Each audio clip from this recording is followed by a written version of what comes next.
अस्सलाम वालेकुम, welcome back नाज़रीन। मैं हूं हैदर बजार और आप देख रहे हैं मेरा यूट्यूब चैनल। अब तक की जो अहम 3 डेवलपमेंट है वो हम डिस्कस करेंगे। ख़ास तौर पे ईरान ने जो एक मरासला जारी किया था पाकिस्तान की साथी के अंदर वाशिंगटन को, तो जब वो वाशिंगटन ने देखा, ट्रंप साहब ने जो है वो ट्रुथ सोशल के ऊपर ये लिख दिया कि अनएक्सेप्टेबल, मुझे ये काबिल कबूल नहीं है।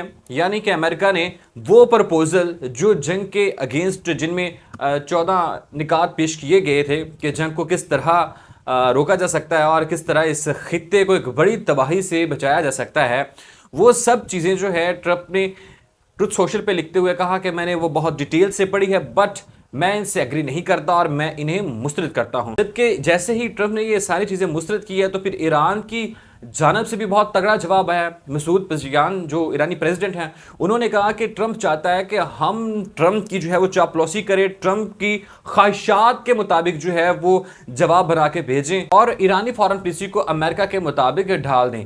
ऐसा बिल्कुल मुमकिन नहीं होगा। अब बहुत सारी डेवलपमेंट हुई है। एक तरफ तो ये जो जवाब मुस्तरद किया गया है ट्रंप की जानब से, मरासला जो ईरान ने भेजा था। अच्छा, सबसे पहले हम इसके अंदर देख लेते हैं कि था क्या जो इसे मुस्तरद कर दिया।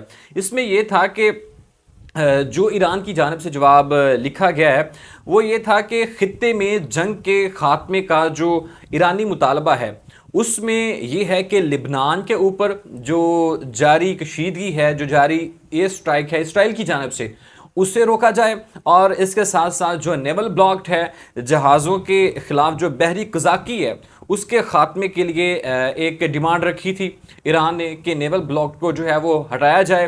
फिर उसके साथ साथ ईरान का ये मुतालबा था कि ईरानी अवाम के गैर मुल्की बैंकों में मुंजमद जो असासे हैं उनकी बहाली का मुतालबा, उन्हें खोला जाए, उन्हें वापस दिया जाए। उनके ऊपर जो सैंक्शंस हैं इंटरनेशनली और जो अमेरिका की जानब से हैं उन्हें भी हटाया जाए। और इसके साथ साथ स्टेट ऑफ हरमज़ में महफूज आमदोरफ्त को यकीनी बनाने के ऊपर कुछ पॉइंट थे जिसके ऊपर ईरान ने बात की। और ईरान ने जब ये सारी पॉइंट्स लिख के भेजे, चूँकि अब ये चीज़ें सामने आ रही हैं कि इन पॉइंट्स में था क्या, ये वही चीज़ें थी जो हमने अभी डिस्कस की हैं। तो ट्रंप साहब ने कहा कि ऐसा बिल्कुल नहीं होगा, हम नेवल ब्लॉक को नहीं हटाएंगे और इसके साथ साथ जो आपके ऊपर सनेक्शन है ये भी ख़त्म नहीं करेंगे।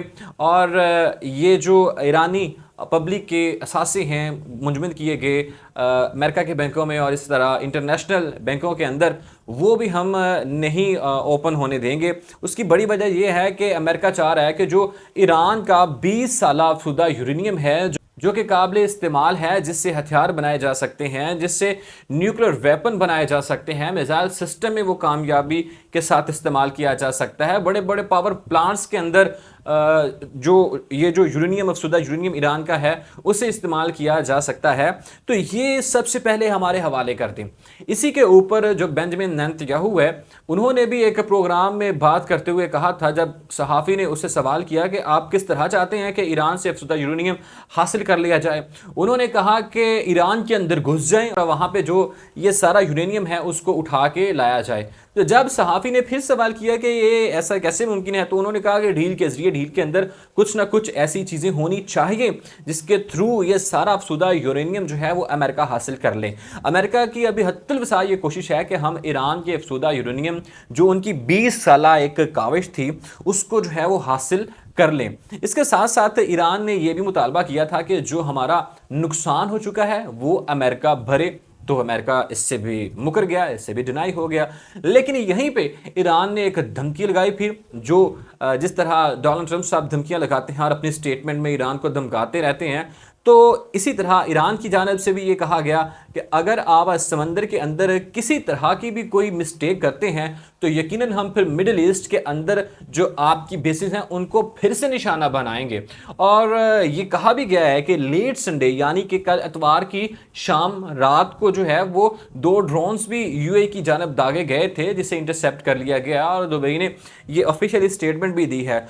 असल में ईरान की फिर इन बेसिस के ऊपर हमला करने की वजह क्या है उसे भी हमें जानना होगा।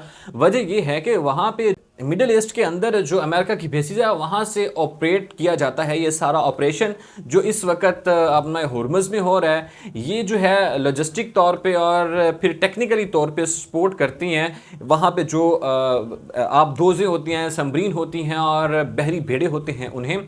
और इसी तरह जो इसराइल और अमेरिका के जहाज़ आते हैं हमले के लिए, उन्हें भी वहीं से इन बेसिस के ज़रिए से जो है वो रीफ्यूलिंग किया जाता है। तो अभी ईरान ने यह धमकाया है कि हम आपकी बेसिस के ऊपर फिर से हमला करेंगे। जहां पर ये खबरें गर्दिश कर रही हैं वहां पे ये खबरें भी गर्दिश कर रही हैं कि बरतानिया और फ्रांस ने अपने बहरी बेड़े ईरान की जानब गामजन कर दिए हैं। और देखते हैं कि अभी आने वाले वक्त में क्या वो स्टेट ऑफ हुर्मुज़ को खुलवा सकते हैं जिस तरह ट्रंप साहब का एक प्लान है। तो दूसरी जानब ये सारी चीज़ों को, ये जो शायद अमेरिका ने रखी हैं कि ये यूरेनियम हमें वापस किया जाए और फिर हम आपकी बातें मानेंगे, तो इसके लिए ईरान को एक बड़े ग्रंटेड कंट्री, बड़े ज़मानती मुल्क की ज़रूरत है। तो ईरानी सफ़ीर जो चाइना में मुकीम हैं, उन्होंने ये कहा है कि 13 से 15 मई के दौरान डोनाल्ड ट्रंप साहब चाइना का दौरा करेंगे। तो इस माहदे के हवाले से अहम बातचीत हो सकती है चाइना के साथ। हो सकता है कि चाइना इस एग्रीमेंट के ऊपर एज आ ग्रंटेड दस्तखत कर दे और फिर ये सारी चीज़ें जो हैं वो एक जोन में आ जाएं। जैसे ही ये चीज़ें डिनाई की हैं, डोनाल्ड ट्रंप साहब ने कहा कि हमें ईरान का ये जो प्रपोज़ल है वो काबिल कबूल नहीं है। तो जो ऑयल प्राइसेस थी पूरी दुनिया में वो जंप कर गई हैं, अप्रॉक्सीमेटली 104 पे आके रुकी हैं और पर बैरल $4 जो प्राइसेस हैं वो अप हो चुकी हैं। और अब खदशा ये भी ज़ाहिर किया जा रहा है कि दुनिया के अंदर 100 दिन से ज़ायद ऑयल के रिजर्व बाकी रह गए हैं और अगर ये जंग मज़ीद तूल पकड़ती है तो दुनिया बुरी तरह इस साइकिल से, जो एक फ्यूल का साइकिल है, उससे मुतासर हो सकती है। अभी तक ये अहम 3 डेवलपमेंट थी जो मैंने आपके सामने रखी हैं। तब तक बहुत सारा ख्याल रखिएगा, चैनल को सब्सक्राइब करके वीडियो को लाइक ज़रूर कीजिएगा। मिलते हैं अगले व्लॉग में। अल्लाह हाफिज़।